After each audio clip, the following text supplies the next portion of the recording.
बोलिए सदगुरु माता सुदीक्षा सविंदर हरदेव जी महाराज जी की जय।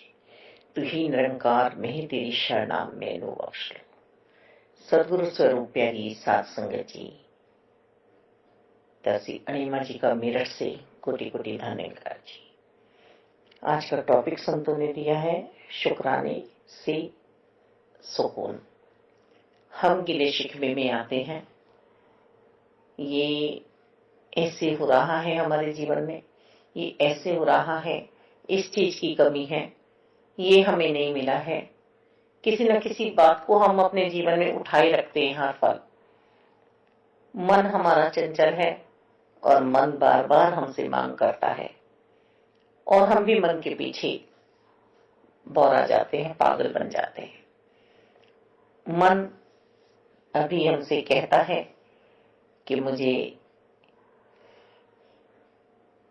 ये सब्जी खानी है, फिर दूसरे ही पल मन हमसे कहता है नहीं नहीं, ये नहीं, ये दाल खानी है। फिर मन वहां से भी अपने आप को हटा के दूसरे की थाली में झांकने लगता है। नहीं, वह पनीर खा रहा है, मुझे भी पनीर चाहिए। मन की गति न्यारी है। मन को सुदूर भागता रहता है। शरीर कहीं भी बैठा है पर मन अपनी चाल से चल रहा है। इसे सुकून दीजिए, शांति में बैठाइए मन को। बहुत शांति की आवश्यकता है जीव को, और ये शांति पार ब्रह्म परमात्मा को पाकर मिल जाती है। जब हम इन परमात्मा को पा जाते हैं सदगुरु जी से, हम सिर्फ और सिर्फ एक निरंकार का सहारा लें। एक का सहारा लेने से हमें संसार की सब वस्तुएं प्राप्त हो जाती हैं और मन भी हमारा सुकून में चला जाता है, सुकून पा लेता है मन भी हमारा। तो एक सेठ जी कार से उतरे। सेठ जी ने अनार का जूस पिया। एक साइकिल वाला रोड पर खड़े गन्ने की रस वाले का रस मांग रहा है।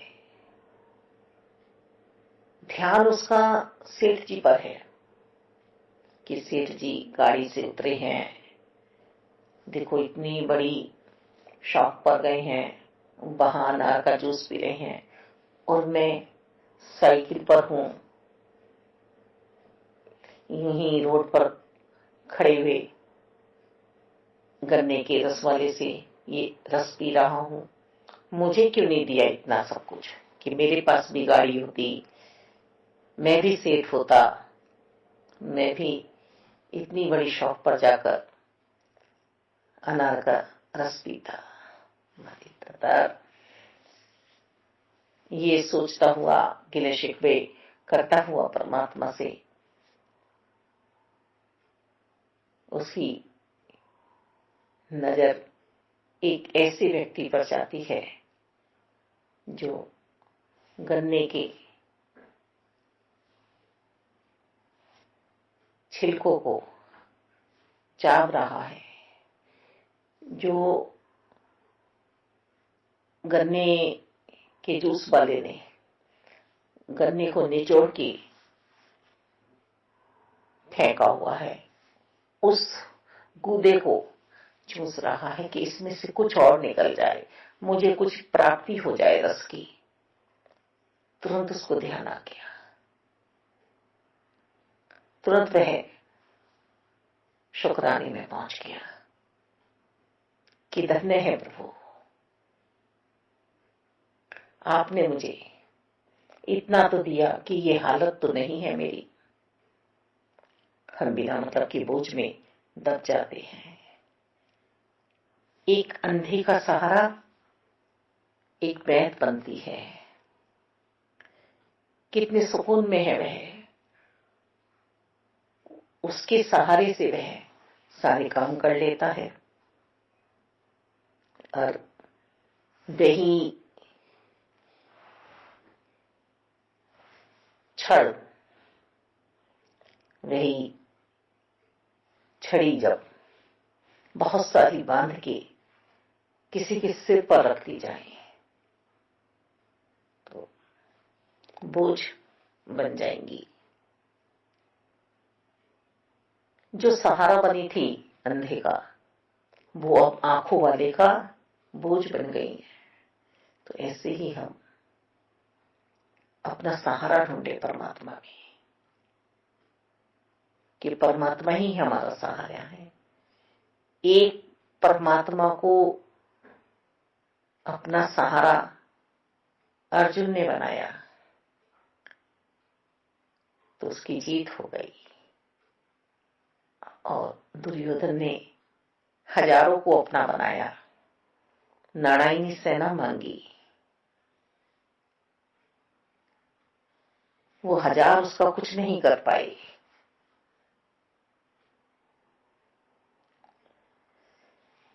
एक परमपिता परमात्मा कृष्ण को जब द्रौपदी ने पुकारा तो वह द्रौपदी का सहारा बन गई। अब सब देख रहे हैं कि साड़ी के बीच नारी है या नारी बीच साड़ी है। अब और कोई नहीं है, अलंकार है, वहां पे परमात्मा है बस। जब तक सबको पुकारा, सबके पास गिड़गिड़ाई, कुछ बात नहीं बनी। ये परम शांति जब हमें प्राप्त हो जाती है तो हमारे पास नेगेटिव पॉइंट नहीं आते हैं। यदि भूकंप आ गया तो कैसे होगा? हम इतनी ऊंचाई पर बैठे हैं, कैसे नीचे दौड़ेंगे? हम कैसे अपना बचाव करेंगे? हम पर यदि इतना धन होता तो हम इतने इतने अपनी सिक्योरिटी जमा कर लेते, हमारा बुढ़ापा सेफ हो जाता। तो बुढ़ापा तो सेफ हो जाएगा जब हमारे कर्म, हमारी सोच सुंदर बन जाएगी, हर हाल में प्रभु का शुक्राना करते हुए बीतेगी। संत सिर्फ और सिर्फ विवेक से जीते हैं। विवेक कभी भी हराता नहीं है। प्रभु परमात्मा निराकार दातार को कर्म भाते हैं। यश अपयश, लाभ हानि, उन्नति अवनति, सफलता असफलता सब परमात्मा के हाथ में है। सिर्फ और सिर्फ हमारे हाथ में है तो कर्म है। और कर्म यदि हम निरंकार के लिए कर रहे हैं, ईश्वर के लिए कर रहे हैं, ईश्वरमय होकर जीवन जी रहे हैं, तो फिर हम शांति में रहने वाले हैं। हमारा कवच परमात्मा बने हैं, हमारे अंदर भी ये दिव्य ज्योति विराजमान है परमात्मा की। फिर हम अशांत होने वाले नहीं हैं। हमारा जीवन हमेशा शुक्राने में रहना चाहिए।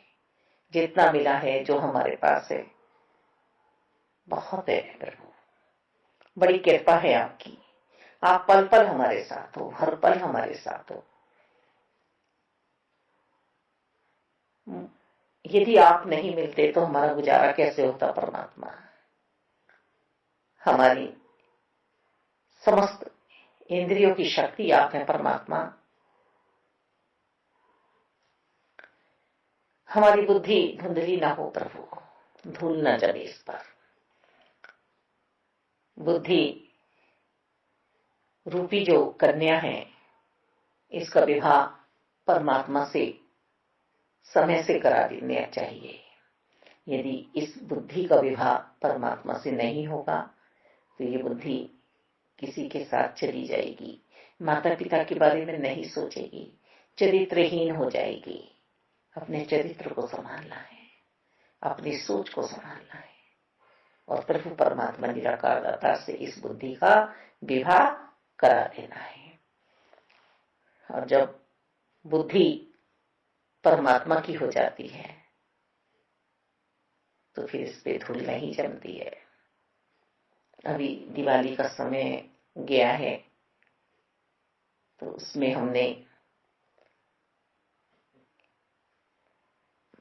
माता लक्ष्मी जी का सत्कार करने के लिए कितनी सफाइयां की। हमें सबको होश था कि माता लक्ष्मी जी, भगवान गणेश जी शुद्धि चाहते हैं, मन की, घर की शुद्धि चाहते हैं, सुंदरता चाहते हैं। सबने घरों को बहुत अच्छी तरह से सजाया, बनावटी फूलों से, रोशनियों से, हर तरह से ये हमने कोशिश की कि लक्ष्मी माता और गणेश जी को कुछ बुरा ना लग जाए, वो वापिस ना चले जाए, वो अंदर विराजमान होने चाहिए, वो हर रूम में जाने चाहिए, हर घर के कोने में विराजमान होने चाहिए। उस दिन हमें एहसास था, उससे पहले हमें एहसास था कि परमात्मा आएंगे निरंकार के रूप में। ऐसा तो नहीं हुआ कि वो साकार रूप में आए, पल्ला पकड़ के बैठ गए, या कोई अतिथि आया और हमने ईश्वरीय शक्ति समझ के उनको बैठा लिया। ये सब एहसास जो हमें हुआ निरंकार के रूप में हुआ। निरंकार है ज्योति तुम्हारी, तीन लोग फैली हुई आई। तो हम ऐसा ही भान हर पल बनाए रखें कि निरंकार हमारे साथ है, परमात्मा हमारे साथ है, कुछ बुरा नहीं होगा हमारे साथ, कुछ बुरा हो ही नहीं सकता हमारे साथ। संतों को, महात्माओं को, ऐसे ब्रह्मज्ञानियों की चिंता सताती है, अरदासें लगती हैं कि प्रभु परमात्मा आपको पाकर ये बच्चा करुल गया है, इसे संभालो, इसके जीवन को फिर से महकाओ, सजाओ, संवारो मेरे मालिक। ये आपसे मिलकर बिछड़ गया है और ये सुकून में नहीं है, ये शांति में नहीं है, ये रो रहा है, चिल्ला रहा है। मेले में जैसे एक बच्चा अपने माता पिता से अलग हो जाता है। बच्चा जब ही शांत होता है जब वह अपने माता पिता के पास पहुंच जाता है। आप करता है, आप कर सकते हैं परमात्मा। ये अरदास संतों के लिए, आपके अपने बच्चों के लिए, पूर्ण ब्रह्म ज्ञानियों के लिए बनती है कि संभालो मालिक। एक संत है जो सबके बारे में सोचता है, मनमुख अपने बारे में सोचता है। संत मोह में नहीं पड़ा हुआ होता, खुले द्वार हैं,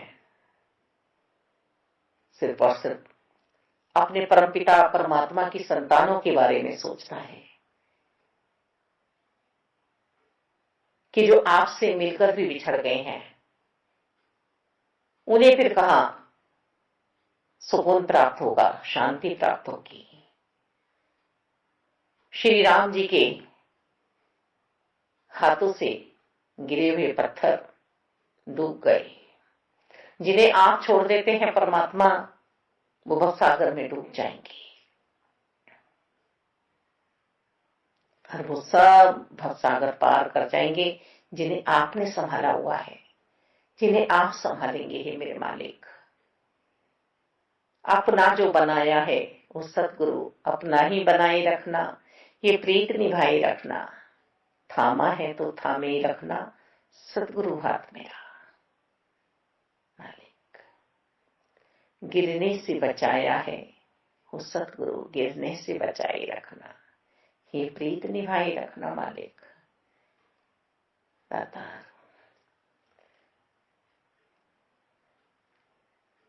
आप जी का बन के कोई भी बिछड़े ना आपसे। दाता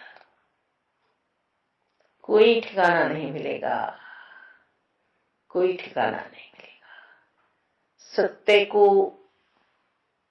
जानकर और फिर इस सत्य में पहुंचना बड़ी व्याकुलता की बात है, बड़ी बेचैनी है। वहां पर हर जगह वो अपना ठिकाना ढूंढ रहा है। आपसे बिछड़ा हुआ जीव, आत्मा का सफर लंबा है, तन का छोटा सा है। और आत्मा जब भटकन में आ जाती है तो चैन से नहीं बैठ पाती, क्योंकि वो अपने अंशी से बिछड़ चुकी है और सतगुरु जी ने अंशी से मिला दिया, निज स्वरूप प्रकट कर दिया कि तू पांच तत्व का पुतला नहीं है, तू ये है छठा तत्व आत्मा। परमात्मा ने जब अपना अंश डाला तब ये पुतला उठ पाया मालिक। और जितनी श्वासें दी हैं उतनी श्वासें चलेंगी। अब इन श्वासों की रक्षा स्वयं को करनी है कि इन श्वासों में राम नाम के मोती हर पल पिरोते चले जाओ, हर पल पिरोते चले जाओ। गिनने नहीं है, गिनने बैठ गए तो बात बिगड़ जाएगी, क्योंकि 108 नाम की जब हम माला जपते हैं उसमें हम बीच में 1 2 3 4 5 6 ऐसे बोलते हैं, तो वो समय तो 1 2 वाला तो बेकार जा रहा है। हम कह रहे राम राम राम राम। और ये जो हमें महामंत्र हमारे सतगुरु जी ने दिया है, तू ही निरंकार मैं तेरी शरणा मैनू बख्श लो, ये होठों से होता होता जिव्या से करते करते हम अंतःकरण में पहुंचा लें, रोम रोम में पहुंच जाए। तू ही निरंकार मैं तेरी शरणा मैनू बख्श लो, ये क्रिया हमें करनी पड़ेगी, ये कर्म तो हमें करना पड़ेगा। अहंकार रहित होकर अभिमान नहीं करना है हमें।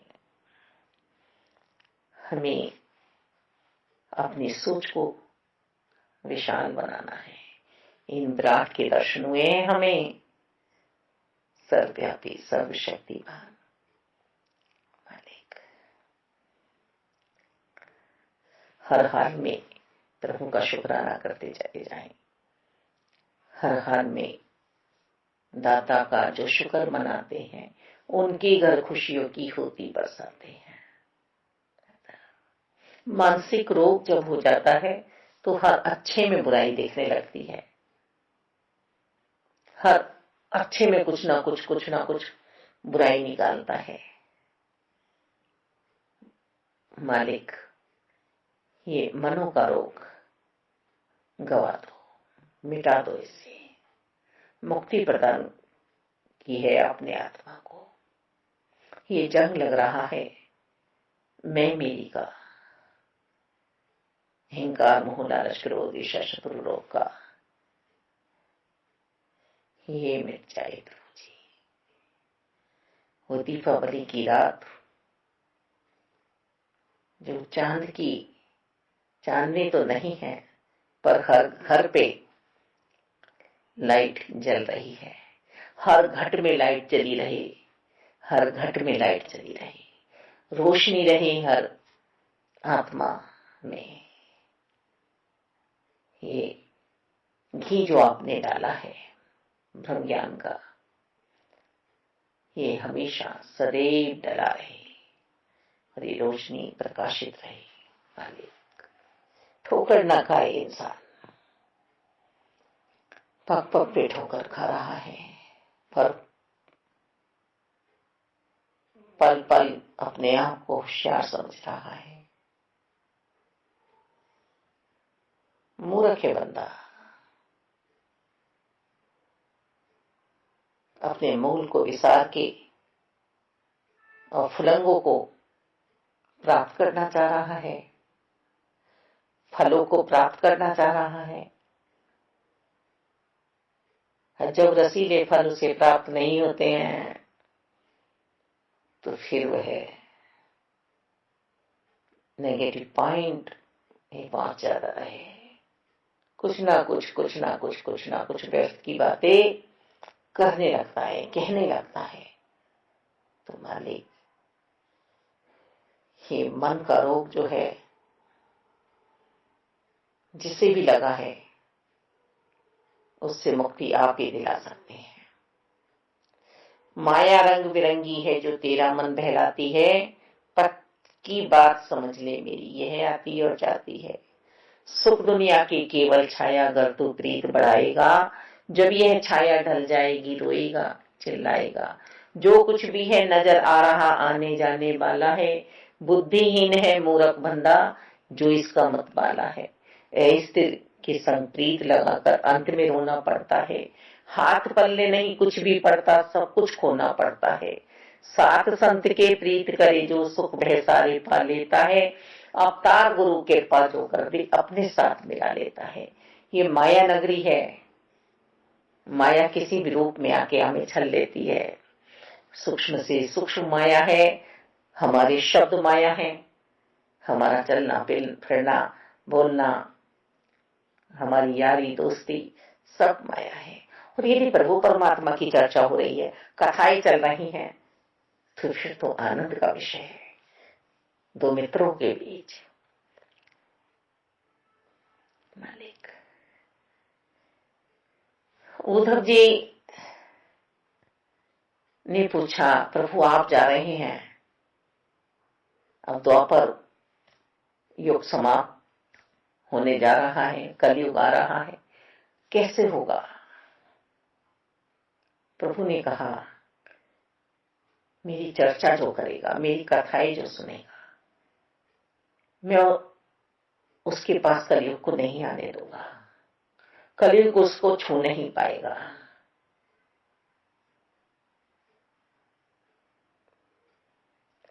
ये जगत अस्तर है, सब मिटने वाला है, सब नाश होने वाला है। पूरा संसार जितना दिख रहा है, बस एक जो रहने वाला है, निरंकार परमपिता परमात्मा सदगुरु जी हमें हर पल इन्हें याद करने के लिए कह रहे हैं। काम छोड़ के नहीं, मन से भजना है। जैसे गोपियों ने भक्ति की, गोपियों ने हर पल प्रभु को याद किया और शुक्राना करते रहे प्रभु का। इस भाव से हमें अपना जीवन जीने की कला सिखलाई जा रही है कि हर पल प्रभु के साथ रहो, प्रभु के साथ जुड़ो।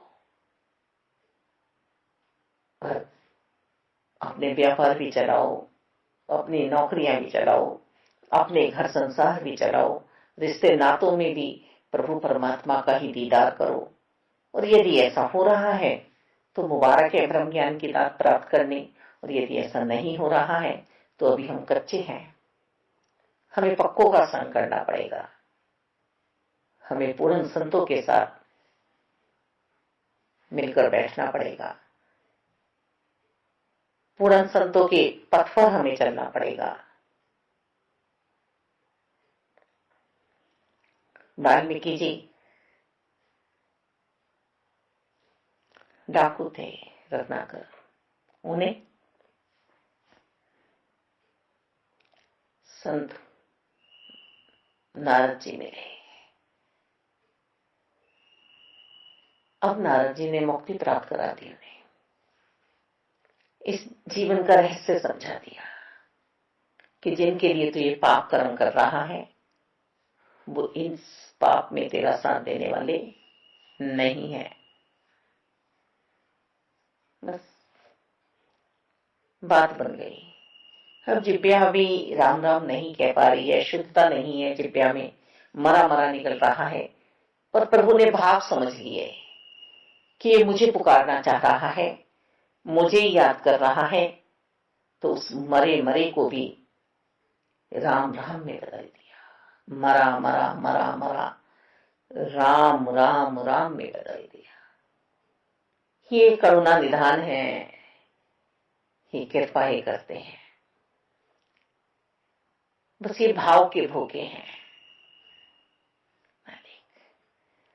हम पूर्ण विश्वासी बने, समर्पित भाव में रहें, साकार सदगुरु माता सुदीक्षा जी के चरणों में हम बैठे रहें और अंत सांसों तक सेवा सिमरन सत्संग करते रहें।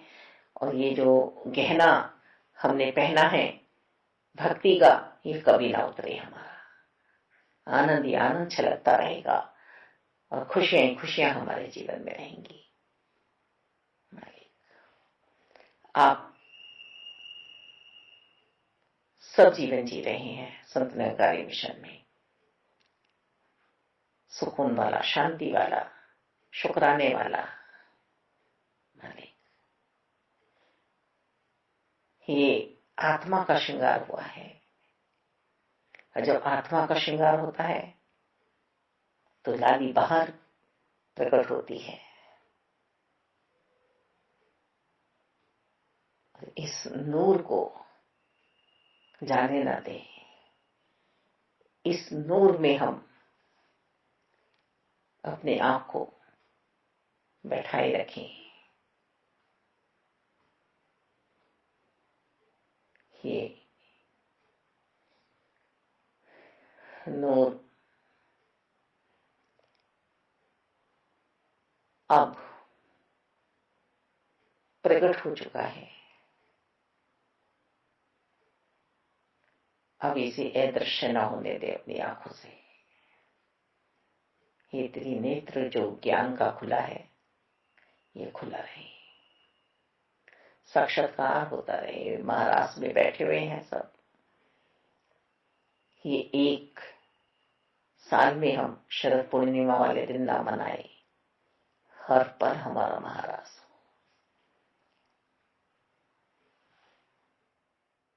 धन्यवाद संतो, धन्यवाद।